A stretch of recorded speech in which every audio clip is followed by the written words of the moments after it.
Hello guys, my name is Pradeep Kumar.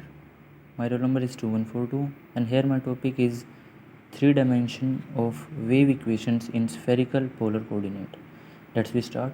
Wave equation spherical polar coordinate r theta phi की form में होती है जो कि है del square mu by del r square plus 2 by del mu by del r plus 1 by r square del square mu del theta square plus cot theta by r square del mu by del r plus 1 by r square sine square theta del square mu by del phi square is equal to 1 by c square del square mu by del t square. General form होती है 3 polar coordinate में। और first equations को हम are theta phi T की form में लिख सकते हैं आर ऑफ आर, जो कि आर है सिर्फ कैपिटल आर वो स्मॉल आर का फंक्शन है, जो F1 है वो सिर्फ थीटा का फंक्शन है और F2 है वो सिर्फ फाई का फंक्शन है और जो लास्ट वन टी है वो स्मॉल टी का फंक्शन है।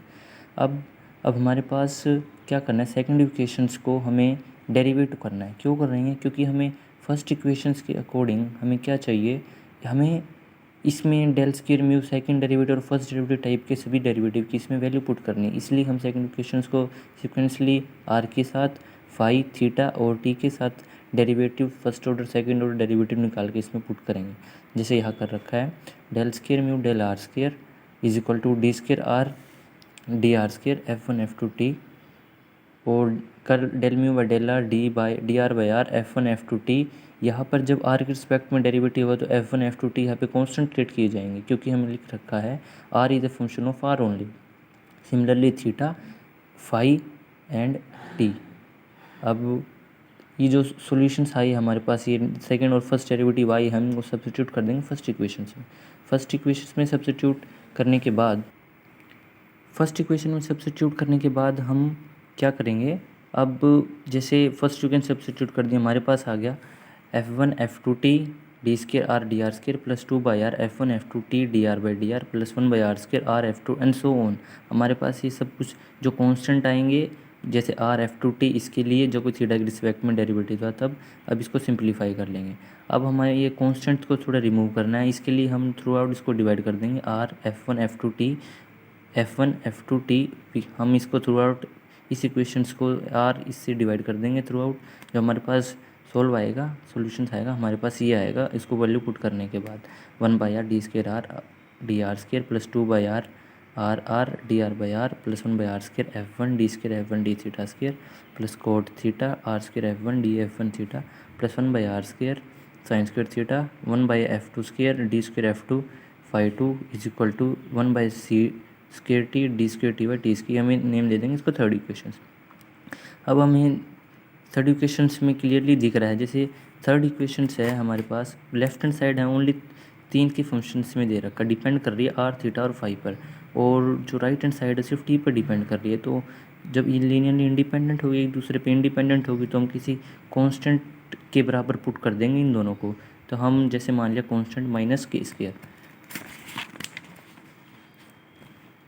तो अब राइट हैंड साइड को कांस्टेंट के बराबर पुट करने के बाद हमारे पास इसको सोल्व करेंगे तब आ गया ये।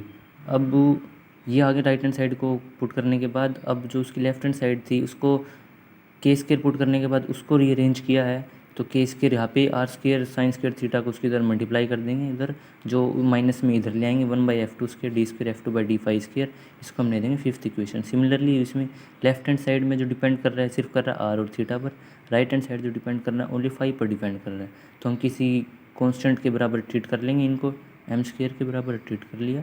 राइट हैंड साइड को पुट कर दिया डी स्केयर है by d phi square plus m square F2 is equal to 0, इसी नाम दे दिया सिक्स्थ इक्वेशंस। अब जो इसकी लेफ्ट हैंड इक्वेशंस रहेगी वैल्यू पुट करने के बाद एम स्केयर पुट करने के बाद इसको हम कर लेते हैं रीअरेंज, तो 1 by r square d square r by r square plus 2 by r d r by r plus k square r plus 1 by F1 d square F1 d theta square cot theta d F1 d theta is equal to m square sine square इधर जो जगह multiply में किया था हमने वो यहाँ पे डिवाइड में आ गया। अब इसको रीअरेंज कर लेंगे। अब सिमिलरली जैसे ऊपर किया था, लेफ्ट हैंड साइड आ रही सिर्फ थीटा का फंक्शंस डिपेंड कर रही है और राइट हैंड साइड जो डिपेंड कर रही है स्मॉल आर पे डिपेंड कर रही है। तो किसी कांस्टेंट के, अब जिसमें कांस्टेंट डिफरेंट ले लेंगे, कुछ भी कांस्टेंट ले सकते हैं, जैसे यहाँ पे एम स्केयर लिया था हमने, हमारे अकॉर्डिंगली लिया है minus n of n plus 1। यहाँ पे राइट हैंड साइड को n s n of n plus 1 के बराबर पुट करने के बाद हमारे पास इक्वेशंस आ गई एट्थ इक्वेशंस हमारे पास राइट हैंड साइड को पुट करने के बाद आ गई। और लेफ्ट हैंड साइड को जब रीअरेंज करेंगे इसके बराबर पुट करके हमारे पास इक्वेशन बनेगी नाइन्थ। अब 9th इक्वेशन को सोल्व करने के लिए हमारे पास म्यू को हमें मानना पड़ेगा कोस थीटा। म्यू को पुट कर दिया कोस थीटा पुट करने के बाद 1/म्यू square d square F1 d mu minus 2म्यू d F2 d mu plus 1/n plus 1 minus m square 1/म्यू स्क्वायर F1 इज इक्वल टू 0। हम इसे नाम दे देंगे 10th इक्वेशन। अब ये हमें एसोसिएट है लेजेंडरी इक्वेशन।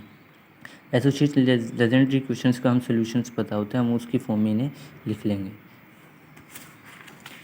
नेक्स्ट है, अब सॉल्यूशंस हमारे नेमिंग की क्वेश्चन थी सारी 4th 6th 8th 10th, ये सारी क्वेश्चंस हमने नेम लिखे थे पीछे। इन सभी के सॉल्यूशन जैसे टी ऑफ टी का a cos t सी के टी b sin सी के टी F2 फाई का आ गया c cos m फाई और d कांस्टेंट है c d sine m phi. Similarly r of r के आर माइनस 1/2 ये हमारे लेजेंडरी इक्वेशन का सॉल्यूशंस और ये F1 थीटा का सॉल्यूशन जो कि पीछे किया था। अब इन सारी सॉल्यूशंस को हम पुट कर देंगे सेकंड इक्वेशंस में। हमारे पास सेकंड इक्वेशन कौन सी थी? हमारे पास सेकंड इक्वेशन थी ये वाली सेकंड इक्वेशन। इसमें सारी वैल्यू पुट करने के बाद हमारे पास जो सॉल्यूशंस आएगा ये आएगा। हम इसको जनरल फॉर्म में भी लिख सकते हैं सिंप्लीफाई करके, hence the solutions. Thank you.